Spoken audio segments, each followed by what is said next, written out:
पिछले अध्याय में हमने लोक प्रशासन के अर्थ, प्रकृति और क्षेत्र के बारे में अध्ययन किया था। आज हमारे इस चैप्टर में हम लोक प्रशासन का अन्य समाज विज्ञानों के साथ क्या संबंध है, इस पर चर्चा करेंगे। सिडविक पहला लेखक है जिसने लोक प्रशासन का अनेक समाज विज्ञानों से संबंधित होना स्वीकार किया है। उन्होंने कहा कि यदि हम इसे किसी विषय या विज्ञान का अन्वेषण करना है तो यह बहुत लाभप्रद होगा कि हम उस विज्ञान या विषय का अन्य विज्ञानों या विषयों से संबंध का पता करें और फिर ये मालूम करने की कोशिश करें कि उस विषय या विज्ञान ने अन्य विषयों से क्या लिया है एवं उसने उन विषयों को क्या दिया है। अनेक समाजशास्त्रियों, समाज मनोवैज्ञानिकों और बाद में वैज्ञानिक प्रबंध पद्धति आंदोलनों ने विशेष रूप से सामाजिक गतिशीलता व स्थिरता को समझाने के लिए हमें काफ़ी प्रेरणा दी है। समाजशास्त्र, अर्थशास्त्र, मनोविज्ञान, नीतिशास्त्र आदि से लोक प्रशासन का घनिष्ठ संबंध है। गार्नर के शब्दों में, हम दूसरे सहायक विज्ञानों का यथार्थ ज्ञान प्राप्त किए बिना लोक प्रशासन एवं राज्य का पूर्ण ज्ञान ठीक उसी प्रकार प्राप्त नहीं कर सकते जिस प्रकार गणित के बिना यंत्र विज्ञान और रसायन के बिना जीव विज्ञान का यथावत ज्ञान प्राप्त नहीं हो सकता। व्यवहारवादी आंदोलन ने इस बात पर बल दिया कि मानव का सामाजिक जीवन एक पूर्ण इकाई है और जीवन के विभिन्न पहलुओं को एक दूसरे से अलग नहीं किया जा सकता। उसी प्रकार आधुनिक युग में लोक प्रशासन के अंतर्गत अंत अनुशासनात्मक इंटरडिसिप्लिनरी अप्रोच दृष्टिकोण पर बहुत ही ज़्यादा बल दिया जाता है और उसके कारण ज्ञान की जिन नई शाखाओं का जन्म हुआ है उनमें वित्तीय प्रशासन, प्रशासनिक कानून, आर्थिक कानून और कार्मिक प्रशासनिक मुख्यालय मुख्य हैं। लोक प्रशासन का अन्य समाज विज्ञानों से संबंध। सबसे पहले हम देखेंगे कि लोक प्रशासन का राजनीति शास्त्र से क्या संबंध है। प्रशासन के प्रारंभिक लेखकों ने इसे विशिष्ट अलग स्वतंत्र अध्ययन का क्षेत्र घोषित करने की पूरी कोशिश की। उनके अनुसार राजनीति शास्त्र और लोक प्रशासन दोनों विशिष्ट और परस्पर विरोधी अध्ययन क्षेत्र थे। राजनीति शास्त्र अवसर, भ्रष्टाचार, हो हल्ला और भावों पर आधारित होता था, जबकि लोक प्रशासन शांत, वैज्ञानिक, तर्कयुक्त अध्ययन का क्षेत्र है। अतः राजनीति को प्रशासन में हस्तक्षेप नहीं करने देना चाहिए। इस विचारधारा के पोषक प्रोफेसर वुड्रो विल्सन थे, परंतु आज ये बहुत जरूरी व लाभदायक हो गया कि छात्र राजनीति और प्रशासन के पारस्परिक संबंध को स्पष्ट रूप से समझे। राजनीति का प्रमुख कार्य नीति निर्धारण से, वहीं लोक प्रशासन का प्रमुख कार्य इस निर्धारित नीति को साकार रूप प्रदान करना है। अतः इन दोनों विषयों को एक दूसरे से अलग रखना मूर्खताई होगी। नीति निर्धारण के समय राजनेताओं को आवश्यक रूप से आंकड़ों व तथ्यों को एकत्रित करने के लिए प्रशासन की मदद लेनी ही पड़ती है। प्रशासन की सलाह से ही मोटे रूप से नीति निर्माण का कार्य सफलतापूर्वक संपन्न होता है। निग्रो ने ठीक ही लिखा है कि संभवतः यह अनिवार्य है कि कांग्रेस नीति का नए सिरे से निर्णय करने वाली एक एजेंसी के रूप में उतना ही कार्य नहीं करेगी जितना कि प्रशासनिक प्रस्तावों पर स्वीकृति या अस्वीकृति की मोहर लगाने वाली एक संस्था के रूप में होगी।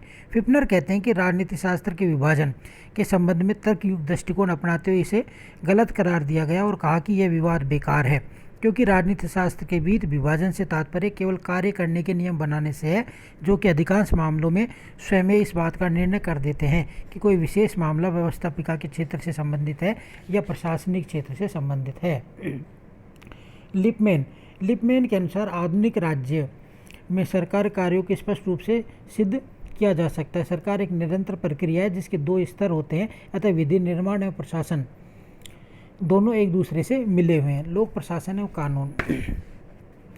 कानून और लोक प्रशासन का परस्पर घनिष्ठ संबंध है। कानून की प्रशासकीय क्रियाओं की सीमाएं निर्धारित करता है। राष्ट्र के कानून की लक्ष्मण रेखा में ही लोक प्रशासन के कार्यकर्ता कार्य करते हैं। कानून जिस बात की आज्ञा देता है, प्रशासन उसी के अनुसार सेवक के रूप में कार्य करता है। हालांकि कानून के प्रारूप व स्वरूप का निर्माण प्राय प्रशासन द्वारा एकत्रित आंकड़ों व तथ्यों के आधार पर ही होता है।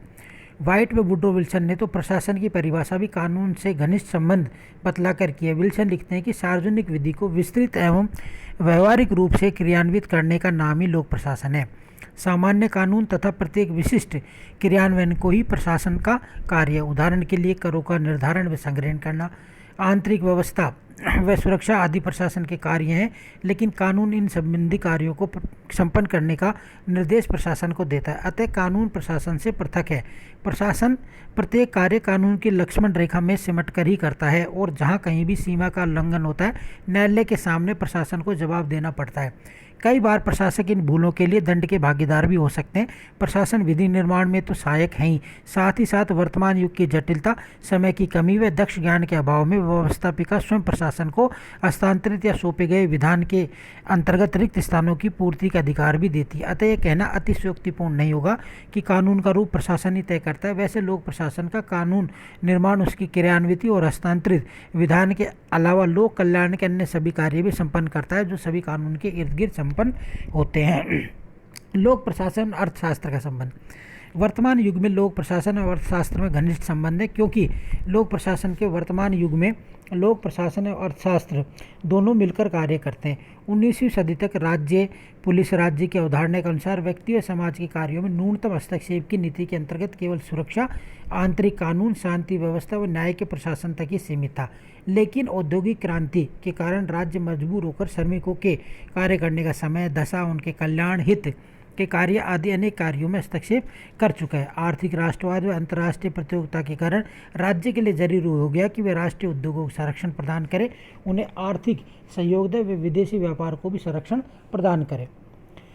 बाद में सामाजिक न्याय व वृत्त राष्ट्रीय हितों में राज्य स्वयं सार्वजनिक उद्योगों को चलाने के लिए मजबूर हो गया। कहने का अर्थ यह है कि आज प्रशासन अर्थ के प्रत्येक पहलू पर नियंत्रण रखने लगा है। सार्वजनिक वित्त, बजट और कर प्रशासन आदि दोनों ही विषयों के समान भाग है। प्रशासन का स्वरूप, संगठन, प्रकरण व प्रक्रियाएं बहुत कुछ मात्रा में आर्थिक तत्वों व विचारों पर आधारित होते हैं। लोक प्रशासन एवं समाजशास्त्र।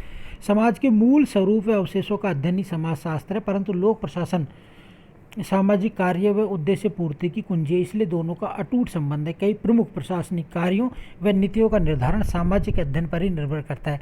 सत्ता, उद्यम, कुटुंब, जाति, मान मर्यादा और अन्य सामाजिक प्रभावों का अध्ययन लोक प्रशासन के लिए बहुत जरूरी है। A.R. त्यागी कहते हैं कि समाजशास्त्र का ही स्पष्ट प्रभाव है कि लोक प्रशासन के लेखक सभी प्रशासकीय समस्याओं का अध्ययन करके उनके वातावरण से संबंधित करते हैं। लोक समाजशास्त्रियों ने लोक प्रशासन के कई क्षेत्रों का अध्ययन किया और इस प्रकार लोक प्रशासन के साहित्य में वृद्धि हुई। मैक्स वेबर ने नौकरशाही पर लेख में लोक प्रशासन के अध्ययन और कार्य प्रणाली पर काफ़ी प्रभाव डालते हैं। लोक प्रशासन और इतिहास का संबंध। मनुष्य के अतीत की घटनाओं का क्रमबद्ध ज्ञान ही इतिहास है। इतिहास मनुष्य के अतीत के अनुभवों का लेखा जोखा है। राज्य व उसकी प्रशासनिक इकाइयाँ एक निश्चित समय पर निर्मित न होकर विकास का नतीजा होती है। इन्हें समझाने के लिए इतिहास के प्रश्नों का सहारा लेना नितांत आवश्यक है। लोक प्रशासन में जिन समस्याओं के निराकरण के लिए अध्यापन कार्य किया जाता है, उनका भी अपना इतिहास तो होता ही है, और बिना इतिहास से परिचित हुए न तो इस समस्याओं को भलीभांति समझा जा सकता है और न ही इन समस्याओं का कोई निराकरण या हल निकाला जा सकता है। राज्य व प्रशासन की वर्तमान समस्याओं का इतिहास के घटनाक्रम को समझकर आसानी से किया जा सकता है। भारतीय इतिहास के अध्ययन से हमें पता चलता है कि सतयुग, द्वापर, त्रेता, मौर्य, गुप्त, मुगल या ब्रिटिश काल में किस प्रकार का प्रशासन चलाया जाता था। उस युग के प्रशासन के सम्मुख कौन कौन सी समस्याएं व उन्होंने उसका समाधान कैसे ढूंढा। इतिहास का अध्ययन प्रशासकों को अतीत में की गई भूलों और गलतियों से अवगत कराता है और उन्हें उनसे दूर रहने की हिदायत देता है। राम राज्य, अशोक महान, अकबर महान कौन से कार्य करके इतिहास में अमर हो गए, तुगलक या औरंगजेब जैसे शासकों ने क्या क्या भूले और गलतियां की जिनका परिणाम हम आज भी भोग रहे हैं। प्रसिद्ध ऐतिहासिक ग्रंथ न केवल हमारा पथ प्रदर्शन करते हैं बल्कि हमारे लिए प्रेरणा स्रोत या प्रयोगशाला का काम भी करते हैं।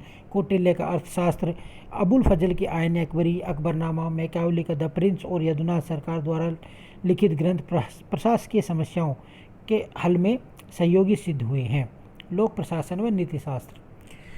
मनुष्य के समाज का आचरण नीतिशास्त्र का विषय है, जिसमें मानवीय आचरण के सतत, असतत एवं शुभ अशुभ का ज्ञान प्रदान किया जाता है। नीतिशास्त्र ज्ञान की वह शाखा है जिसमें मानवीय आचरण के औचित्य, अनुचित या नेकीबंदी पर विचार किया जाता है। गांधी जी के अनुसार लक्ष्य का आदर्श होना ही पर्याप्त नहीं है, बल्कि साधनों का अच्छा होना भी जरूरी है। अतः नैतिकता के अभाव में स्वस्थ एवं कुशल प्रशासन संभव नहीं है। इसलिए लोक प्रशासन एवं नीतिशास्त्र का गहरा संबंध है। आज प्रशासन केवल भौतिक उपलब्धियों की प्राप्ति तक ही सीमित नहीं है, बल्कि हमारा लक्ष्य नागरिकों के नैतिक उत्थान से भी संबंधित है। लॉर्ड एक्टर ने ठीक ही लिखा है कि समस्या यह नहीं कि सरकारें क्या करती हैं, वरन यह है कि उन्हें क्या करना चाहिए। नैतिकता का विकास राज्य का प्रथम कर्तव्य है। अतः जनता एवं प्रशासकों का उच्च चरित्रीय राष्ट्र की समृद्धि एवं संपन्नता में सहायक हो सकते हैं। यह आज हम अच्छी तरह से जानते हैं कि जापान की समृद्धि व संपन्नता का रहस्य उसकी उच्च नैतिकता में निहित है। तानाशाही सैनिक शासन निरंकुश शासक कुछ समय के लिए तो चल सकते हैं, लेकिन अंत में इनका नाश निश्चित है। जनता ने ऐसे शासन के विरोध में विद्रोह कर समय समय पर तक बदले। ऐसी स्थिति में बिना नीति शास्त्र के गहन अध्ययन के प्रशासक अच्छी आदर्श व नैतिकपूर्ण नीतियों का अनुकरण नहीं कर सकता है। अंतिम है लोक प्रशासन और मनोविज्ञान। मनोविज्ञान समाज में मानव के व्यवहार पहलू का अध्ययन करता है। चूँकि प्रत्येक मनुष्य के कार्य उसके मनोविज्ञान से संबंधित है, अतः प्रशासन में मनोविज्ञान का गहरा संबंध है। जो प्रशासक मानवीय मनोविज्ञान से परिचित है वह जनता की समस्याओं को हल आसानी से कर लेगा। प्रशासन की अनेक समस्याएं व्यक्ति के संपर्क में आकर उसके मनोविज्ञान को समझने पर ही हल की जा सकती है। मनुष्य की अनेक आंतरिक शक्तियाँ हैं जो उसे अनुभूति प्रदान करती हैं, विवेक देती हैं, इच्छा जागृत करती है, उसमें उत्साह बढ़ती हैं, भय पैदा करती है, उमंग पैदा करती है आदि के लिए प्रेरित करती हैं। उन तमाम शक्तियों का अध्ययन मनोविज्ञान के अंतर्गत आता है। वास्तव में देखा जाए तो मानव के आचार विचार और व्यवहार का दूसरा नाम ही मनोविज्ञान है। प्रत्येक लोक प्रशासक को अपने क्षेत्र में उन लोगों का सामूहिक मनोविज्ञान अगर समझ में आ जाए तो अनेक प्रशासनिक कठिनाइयां अपने आप ही समाप्त हो जाएंगी। प्रशासन उचित रूप से कार्य करने लग जाएगा। डॉक्टर MP शर्मा ने लोक प्रशासन के लिए सामाजिक मनोविज्ञान का ज्ञान इस आधार पर आवश्यक बतलाया कि प्रशासन में प्रोत्साहन, प्रतिष्ठा एवं मनोबल की समस्याएं मूलतः मनोवैज्ञानिक समस्याएं। औद्योगिक मनोविज्ञान तो पूर्णतः नया विज्ञान ही बन गया है। कर्मचारियों के चयन में वैज्ञानिक परीक्षाओं का अधिक प्रयोग किया जा रहा है तथा कार्मिक प्रशासन पर मनोवैज्ञानिक धारणाओं का अधिक परिभाव पड़ रहा है। समिति और सम्मेलनों द्वारा स्टाफ के साथ सलाह की व्यवस्था, नियोक्ताओं व कार्मिकों के मध्य आपसी मतभेदों को दूर करने के लिए इटली परिषदों का प्रयोग मनोविज्ञान के प्रयोग पर आधारित व इस पर प्रकाश डालता है। Thank you.